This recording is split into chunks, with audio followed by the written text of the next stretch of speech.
सबसे पहले अगर बात करें संविधान के प्रस्तावना के बारे में, तो ये संविधान का काफ़ी इम्पोर्टेंट पार्ट है। जो प्रस्तावना है वो सबसे पहले 13 दिसंबर 1946 को पंडित जवाहरलाल नेहरू ने प्रस्तुत किया था और उसके बाद 22 जनवरी 1947 को 1947 को इसे पारित कर दिया गया और साथ ही हमारे संविधान बनने की शुरुआत हो गई।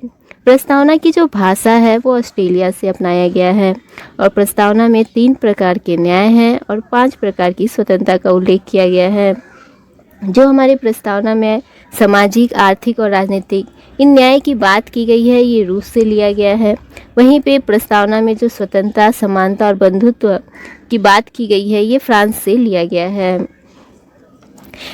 प्रारंभ में क्या था, जो हमारा संविधान का अंग नहीं माना जाता था प्रस्तावना को, लेकिन 1973 से इसे अंग माना गया।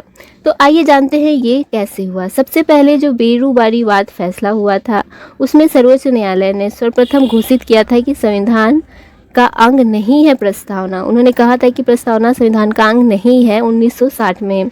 लेकिन इसके बाद फिर से 1973 में केशवानंद भारती वाद में उच्चतम न्यायालय ने ये माना कि संविधान का अंग है प्रस्तावना और संसद जो है इसके आधारभूत ढांचे में कोई परिवर्तन नहीं कर सकती, लेकिन अगर कोई पॉजिटिव चेंजेस है तो वो कर सकती है।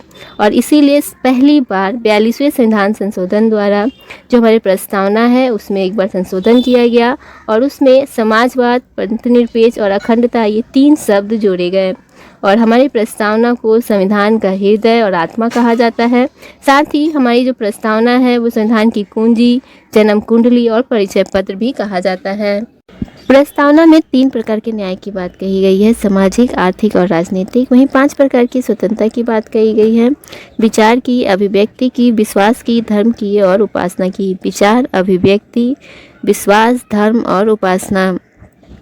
वहीं पे 2 प्रकार की समानता की बात कही गई है, वो है प्रतिष्ठा और अवसर। हमारा जो संविधान है वो विश्व का सबसे बड़ा लिखित और सर्वाधिक व्यापक संविधान है।